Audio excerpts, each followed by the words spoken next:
पिछले एपिसोड में गुरुदेव ने बताया कि ब्रह्मानंद स्वामी हमेशा गंभीर रहते थे, लेकिन उनकी आंखों में गहराई थी, जैसे भविष्य को देख रहे हों।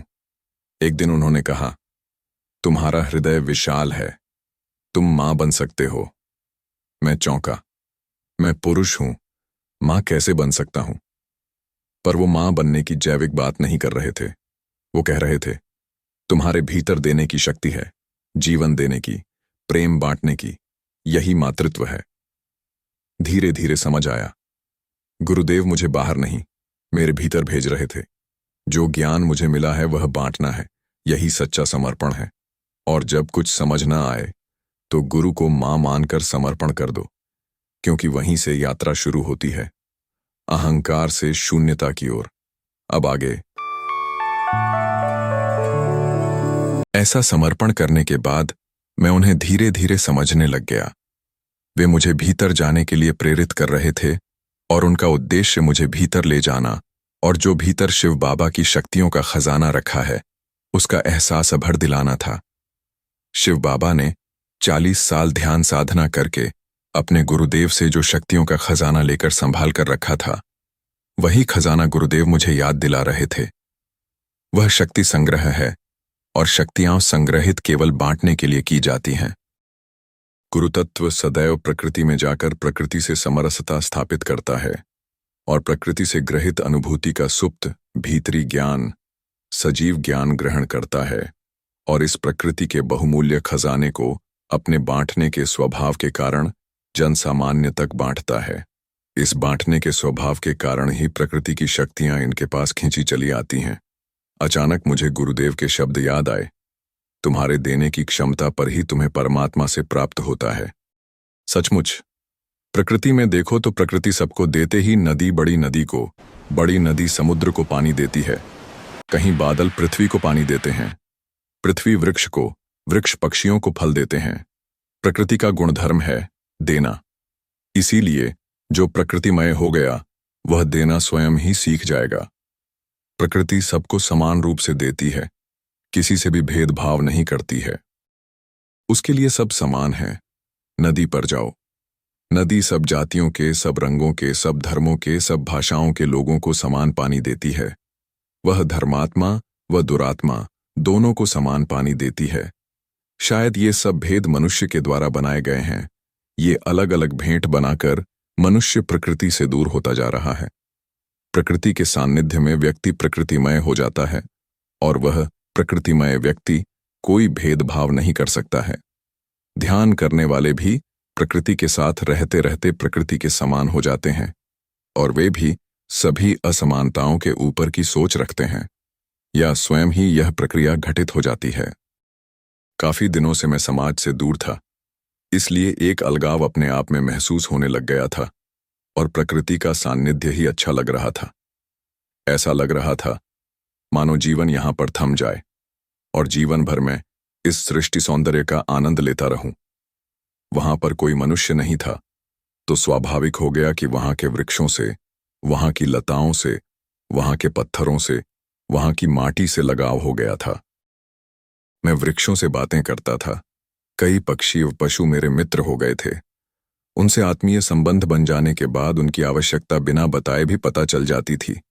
यह ठीक वैसा ही था कि बच्चा क्यों रो रहा है, मां स्वयं ही जान जाती है। इस प्रकार के शांत जीवन में उस दिन वज्रपात हुआ जब गुरुदेव ने कहा, तुम्हारी मेरे पास की शिक्षा समाप्त हो गई है। अब तुम्हें मैं आगे की शिक्षा के लिए किसी और गुरु के पास भेज रहा हूं। कल सुबह हमें यहां से प्रस्थान करना है। वह सुनकर मैं बड़ा विचलित हो गया।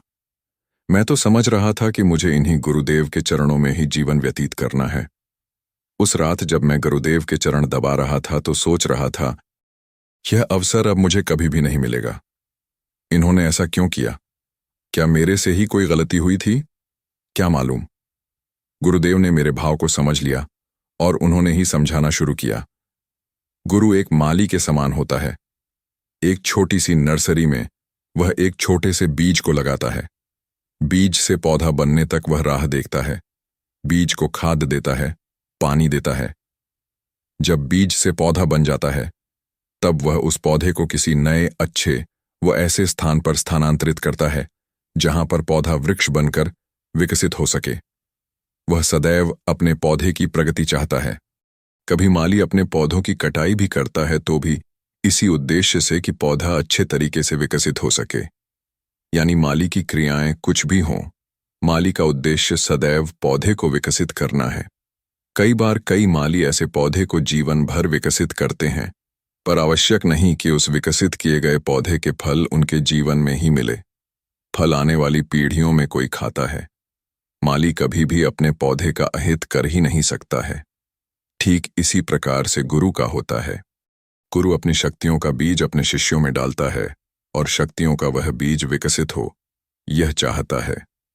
गुरु के कुछ शिष्य उसके बीज को विकसित कर पाते हैं, कुछ नहीं कर पाते हैं।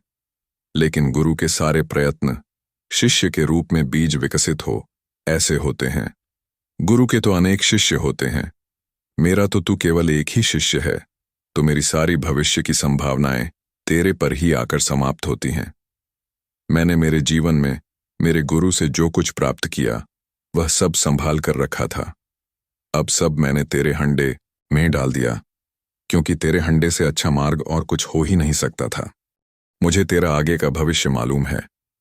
मैं मेरे गुरु की तुझे सौंप कर निश्चिंत हो गया कि मेरे जीवन का कार्य समाप्त हो गया। अब मैं इस गुफा में निश्चिंत होकर प्राण त्याग कर सकूंगा। जिसने जन्म लिया उसकी मृत्यु निश्चित है। जन्म के साथ मृत्यु का चक्र साथ साथ चलता है। मेरा तो यह आखिरी जन्म है, क्योंकि यह शक्ति तेरे तक पहुंचाने का कार्य ही मेरे गुरु ने मुझे सौंपा था और कहा था, यह कार्य पूर्ण करके मोक्ष प्राप्त कर। मेरे गुरु ने मुझे मोक्ष की स्थिति तो आज से कई वर्षों पहले ही दी थी। बस गुरु दक्षिणा के लिए यह कार्य सौंपा था। मैं अपने आप को इस कार्य से भी मुक्त पा रहा हूं। इस गुरु आज्ञा के बंधन में मैं जकड़ा हुआ था। अब मेरी आत्मा इससे भी मुक्त हो गई है। जिस प्रकार एक नदी के जीवन का एक ही उद्देश्य होता है, सागर तक पहुंचना, बस मेरा भी एक ही उद्देश्य था, सागर तक पहुंचना। अरे पगले, रो क्यों रहा है? तू ही मेरा सागर है। मैं तुझे सागर मान रहा हूं, ऐसा नहीं है, तू सागर ही है। तुझे पता नहीं कितनी नदियां तुझ में समाने वाली हैं।